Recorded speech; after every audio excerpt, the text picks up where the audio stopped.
Our next speaker is Graeme Sweeny. Graeme is the chairman of the Advisory Council of the European Technology Platform, otherwise known as ZEP. He's a leading authority on energy, fuels and climate change, and drawing on his extensive international experience across all aspects of oil, gas and the renewable industry. So good morning. I had sort of three observations to make. I'm underdressed for standing up on the podium this morning. I misunderstood the instructions. I'm from Europe, and I'm an unlobotomized astrophysicist to boot. So that's a great place to start, isn't it? In any event, I also need to apologize to you slightly for my voice, which is struggling a bit today. And the reason for that is entirely self-inflicted. I spent the whole weekend screaming at the top of my voice at Gleneagles at the Ryder Cup. Still, that was something that Europe got right. So we need to, I think, focus on how we can get inspiration from that kind of thing. It was a great weekend, by the way. So I'm speaking today, as you've heard, in my role as the chair of the ZEP. Of course, there's always an opportunity to briefly explain who we are. It's a wide-ranging coalition of oil and gas companies, utilities, equipment manufacturers, academics, and importantly, NGOs, whose core task is to provide advice to the European institution, and in particular the European Commission, on the matter of how you decarbonise fossil fuel power plants in the long run. And in serving in that role for a long period of time, we've been part of how the whole story in Europe has unfolded. But I think where I wanted to start today was just by saying that I think it might be hard to overestimate how important the events here in Saskatchewan this week are. I think this moves us globally from a bunch of folk who have talked a lot about doing this stuff into a brand new space. And that space is that we are all part of a community, thanks to Canada, Saskatchewan, and to SaskPower and all of the folks who've assisted them, where we actually have one that's working. I can't imagine how more important it is socially and politically to be in that new space. So one of the things, if the only thing you remember from everything that I say here today is this: we've got a lot of changes coming up in the European institutions. So, first of all, we want a number of you to agree to be ambassadors for those folk as they come to new understandings about what's happening here. And secondly, we want to have the opportunity to bring a number of those key decision makers here so that they can actually see one. It just changes how people feel about these things enormously. So that's, I think, the important point. So it is about the future being here now, and it's about how we can leverage that into more global action across the piece. So I think that it's fair to say that compared with a couple of years ago, when I think we probably reached a bit of a low in the way in which this subject was progressing in Europe, there's now some cause for optimism, alongside the note of caution that there's an awful lot to be done. But it is clear, isn't it, that the global community is urgently interrogating the future of energy. And it's not only from the point of view of what is the role of the energy components in meeting the greenhouse gas emissions reduction challenge, but also the matter of energy security and the delivery of reliable, dispatchable power systems in particular. So how can we manage that transition to achieve both of those goals when we have growing energy demand and geopolitical instability and insecurity and meet that climate change objective? I think it's also true that everywhere you turn, those who study the matter deeply and look at the matter of deep decarbonisation all come to the same conclusion. It's not just that CCS would be really good to have, it is actually that you can't do it if you don't have it. And that's quite a different perspective, isn't it? So deep decarbonisation, everybody says the same. You need it. So it's an essential component. It's not the only component of this overall system, but it's an essential component. And in particular, we know that that's going to be really important for the energy-intensive industries, as the people in the ZEP power plant like to describe them. So that's all the other folk who have a lot of carbon emissions in their processes.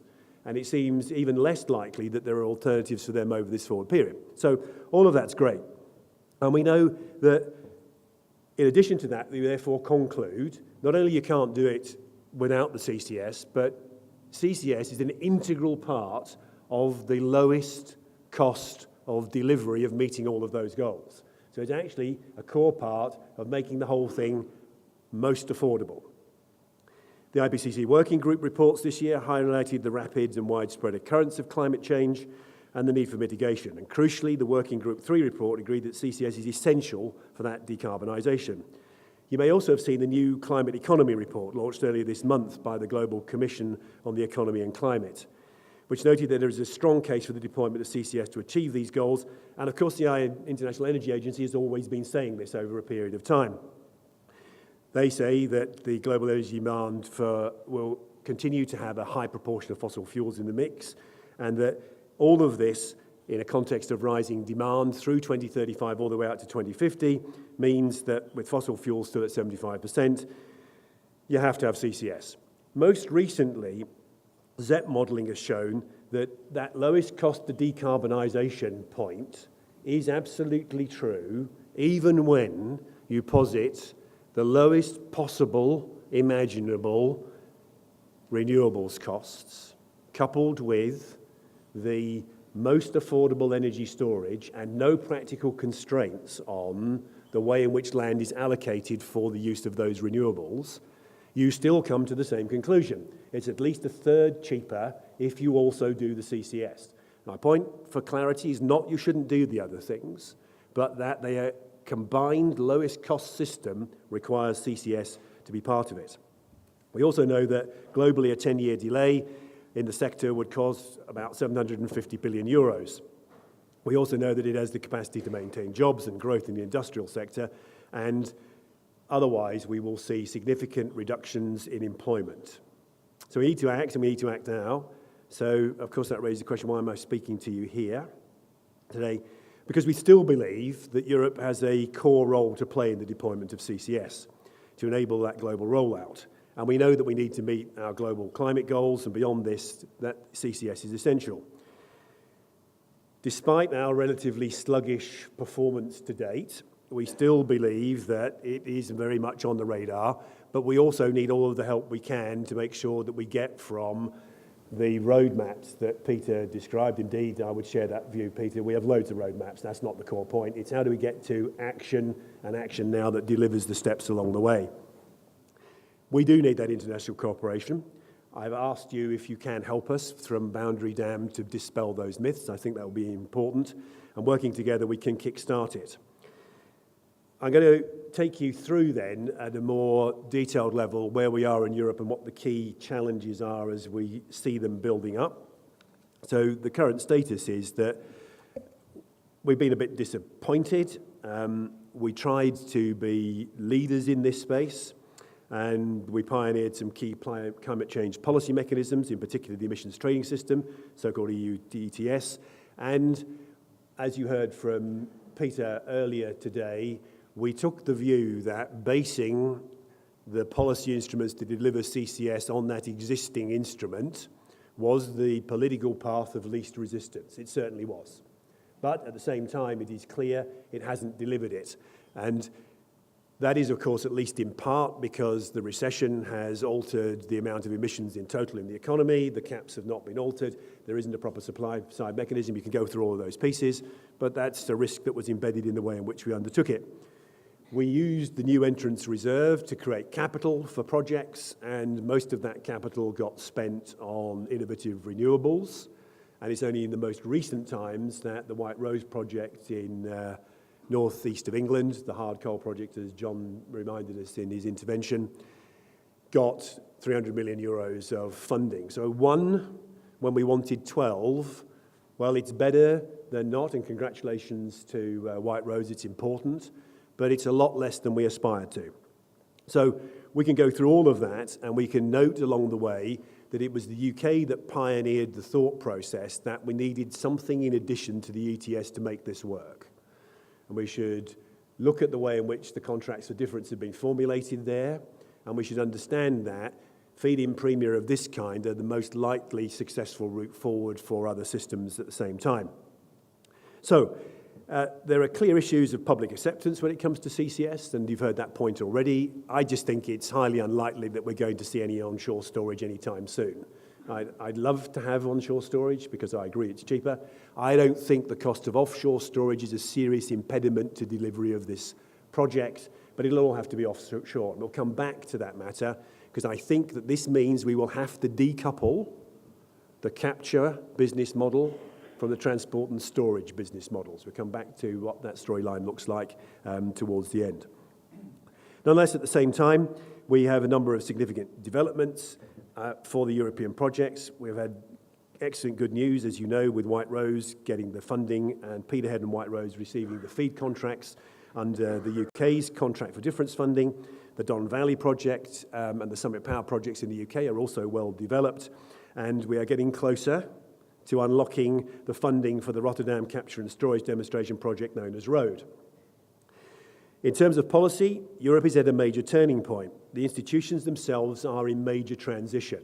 We have an entirely different parliament with a completely different constitution, different kinds of MPs from different sources, and we need to bring those on board, hence perhaps the necessity to bring some of them here so that they can see one working. We're going through this process at exactly the same time as we're changing the European Commission. So we are going to have new commissioners. And that's going to be an opportunity, but also a challenge, because we will have to bring them into a debate that says they want to deliver on this kind of storyline over the forward period. So it's a more fragmented system than it was before, and we need to provide some cohesion to enable them to act clearly. We're now facing considerable geopolitical instability in Ukraine and elsewhere, and energy security is now at the top of the whole of this energy agenda. At the same time, the European Council is considering the best pathway for the next 2 decades by preparing a 2030 climate and energy framework and against the backdrop of the European Energy Union. The proposals for a new College of Commissioners reflects this focus, so we actually have a Vice President to lead the Energy Union, and the Commissioner on Energy and Climate Change will report through that Vice President. So it's a difference in the emphasis of the way in which these things are going to be delivered. So we have at least 2 folk that we will need to make sure we're aligned up with this agenda as we go forward. We have, of course, been making the core and important point that's already been made here this morning, that there are a lot of fossil fuel resources in Europe. A lot of that is lignite, a lot of it is hard coal, and the introduction of CCS into your management mix enables you to provide a more secure position as well as one that meets the requirements for the greenhouse gas emissions reduction. This is a live debate going on now, and we are going to have to work really hard to keep CCS in the focus, given the attention on all of those other issues. Okay, so we're therefore at a time when the case for CCS in Europe requires us to move on to be dealt with by the new commissioners. We've talked about the case and the modelling. We've talked about it being obviously from an academic and an engineering point of view, a core component of the delivery. And we have that bit that says what's not to like about the lowest cost route to delivering all of your objectives. And the answer is, well, apparently quite a lot. And these are social and political issues, so we need to capture the hearts as well as the minds. I think that's one of the problems with astrophysicists, by the way. They don't quite get that social interaction bit. So you need to help me more with that, because that's the deal that you've got done in these places. So in making that societal case, we need to emphasize how that new climate economy can produce more employment, more robust industrial development, utilize local resources, and enable ambitious greenhouse gas reduction targets to be made all at the same time. So this is a very significant set of issues. CCS is that technology which brings together each of those components so that we can deliver that robust, dispatchable, sustainable environment. So where are the opportunities for CCS to be included in EU policy? So we now have concrete and important energy policy discussions on that 2030 framework, on the EU emissions trading scheme, on the European energy security strategy, on a CCS policy review, and the European CCS directive. We also have a new series of funding frameworks in place, for example, the R&D project around innovation in Horizon 2020, and crucially for infrastructure, the Connecting Europe facility. In January, the Commission put forward their views on EU's 2030 energy and climate framework. They included a proposal for a 40% greenhouse gas reduction target, and that's a very positive step, as was the fact the Commission identified CCS as a key complementary policy and the need for supportive European policy, research and innovation measures, but specific policy goals for CCS were again completely lacking. European Council is developing conclusions due to be agreed by heads of state on the 23rd and 24th of October, which will provide a mandate for the new Commission to develop legislation. And we are calling for CCS to be specifically mentioned in this text. So any of you who can provide any help or support to coming to that conclusion, most welcome to do so. It's a difficult journey, and we've spent a good deal of time and effort travelling it. Council is looking at a greenhouse gas target of at least 40%. EU-wide binding targets for renewables, but not binding at member state level, because there's a new process of devolving energy competencies back to the member states. I think, whilst that may at first sight seem more difficult, you might reflect it looks a bit more like how things have been happening in North America, and it might actually provide a significant opportunity. They're also looking for energy efficiency at around 27 to 30%. That target is not going to be binding, but the instruments that deliver it are going to be set at European level, and the instruments are going to be binding, so they will have an impact on the system. And there's also a target for an increase in the level of interconnection in the energy system of 15% by 2030. But again, you'll notice there is no specific mention of that critical component of the lowest cost route to meeting the objectives this set of goals is designed to deliver. New funds are being considered, and they would help bring lower income member states on board. ETS auctioning revenues could be reserved and fed into a new innovation facility and modernisation fund. There will also be further funds allocated to low income member states, and here we are calling for CCS to be eligible for all of the above should all of them come to pass. Framework itself will be implemented through that new governance structure, and we believe that CCS should be an integral part of each of the national energy parts, and that they should work closely with the Commission as they develop the detail of these plans so that we can have not a roadmap, but actually a strategic plan with identifiable milestones for execution built into it over the forward period. It's clear that the EU ETS continues to be positioned as the cornerstone of the EU climate policy. We understand that, and we fully support it. We support the proposal for its reforms, the set aside, the long-term need to set the cap clearly for 2030, but we still have the impression that it is unlikely that the carbon price that results from all of that action will drive the development of CCS over the next 15 years. SEP's view on the 70-30 framework is that provided there was a timely introduction of support measures to complement the ETS over this period, CCS could cost-effectively deliver at least 4 percentage points of the 40 that's targeted.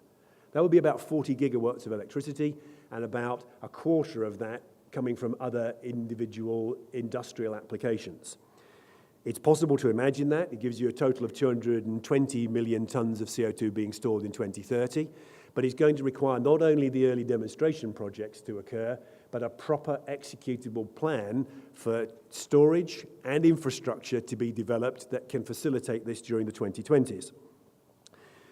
But for CCS lacking a mandate in the form of a binding target, some form of directed support will be needed, along with an ambitious milestone which will provide a clear signal to investors.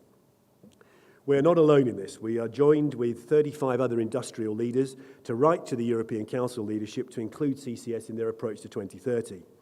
CCS needs to be included in the national energy plans, and the funding streams need to be open to bids from industry on CCS.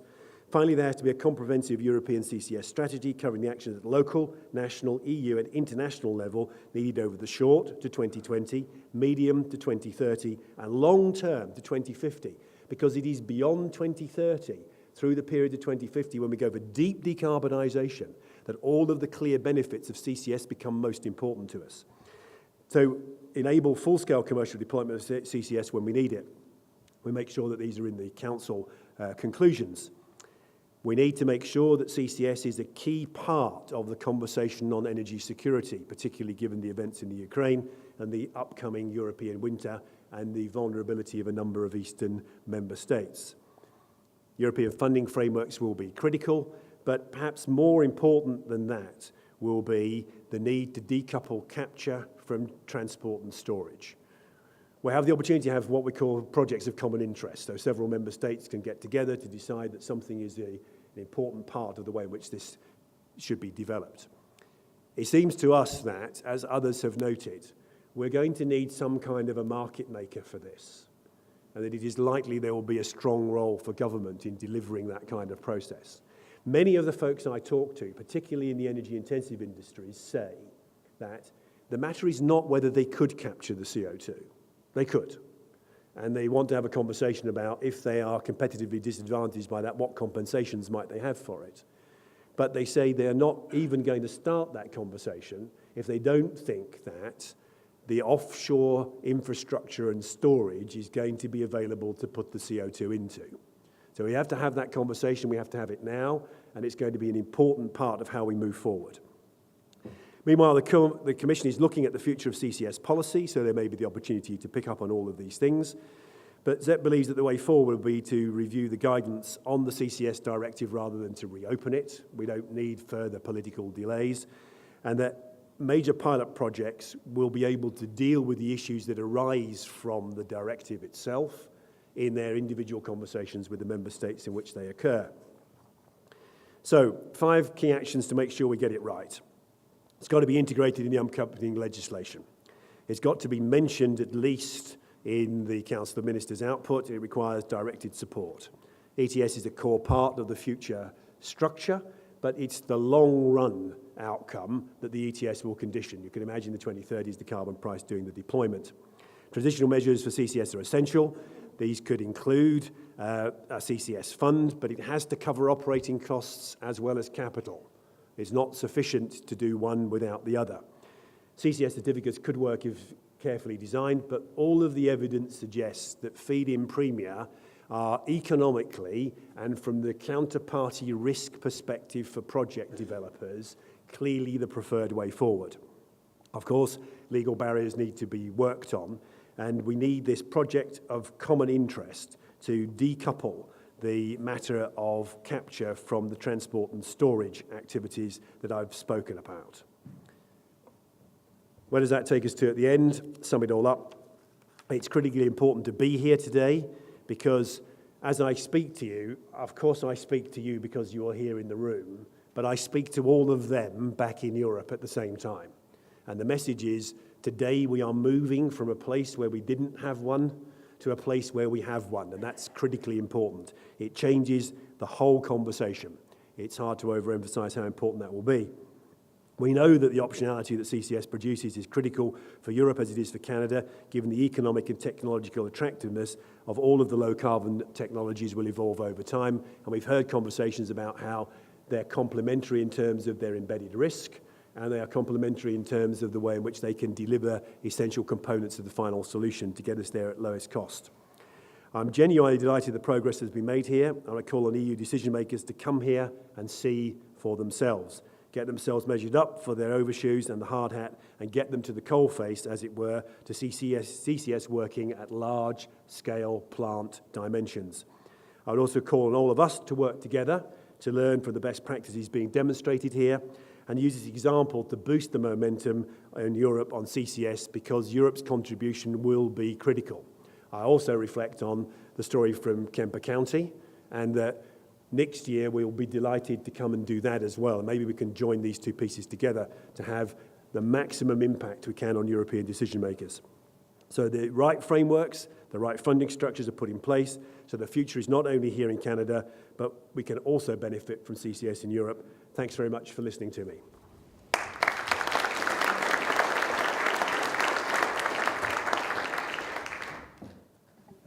Thank you very much, Graeme. Are there any? Yeah. There's a, yes, Mick. There's a microphone, directly behind you.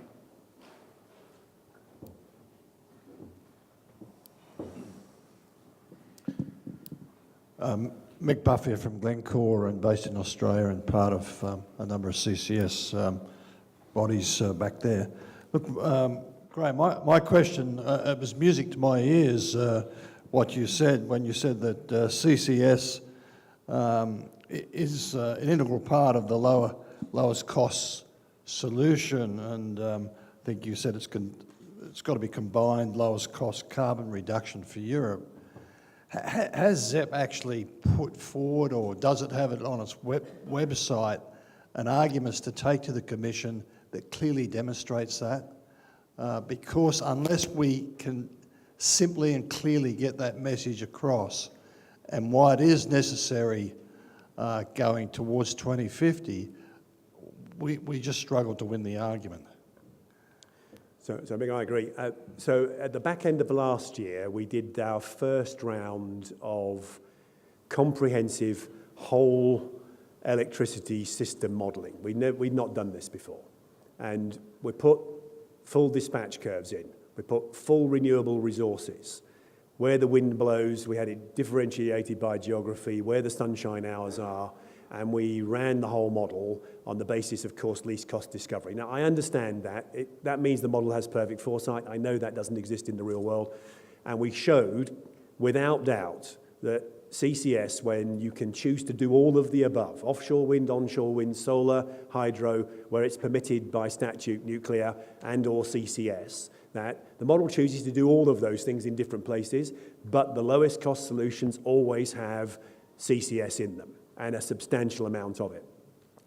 So there were some objections to that, and we've been addressing that objection set in the course of this year. So very shortly we'll publish the new stuff, in which we have, in order to avoid all of the rest of those questions, taken energy storage in, reduced the cost of the renewables, taken all of the limitations on the amount of land that needs to be deployed in order to have them, and what the model says again is, hey, guess what? It's marginal infrastructure cost and dispatchability of your net energy system that determines what you need to do, and CCS is an integral part of that.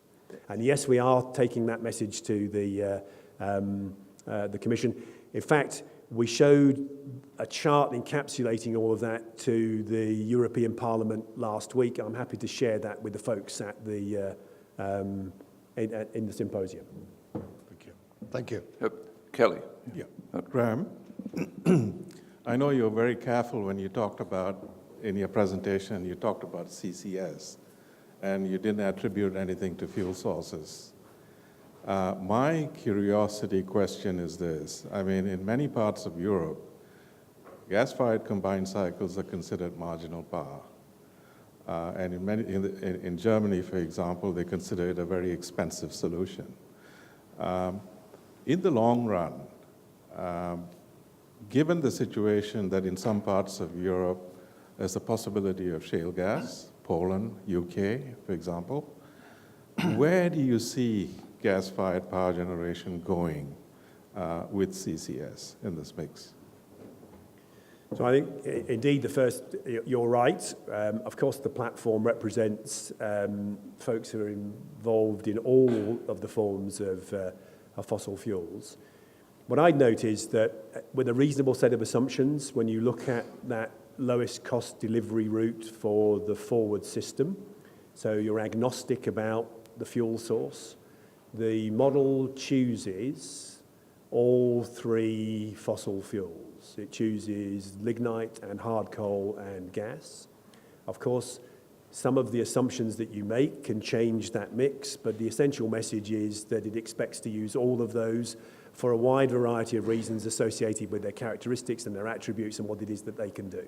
So I think that's absolutely right. Then I think there's a second question, and I think this is a question that the platform needs to think carefully about and on which it currently doesn't have an agreed position. This is the matter of energy policy for the electricity sector around the matter of capacity, which is at the core of your question, isn't it? So it depends on the answer to that as to where you take the view. But robustly, the model chooses all of those things, and it's important to have the capacity to deliver the CCS against each and every one of those options. That's almost an answer, isn't it? We're right on 12:15.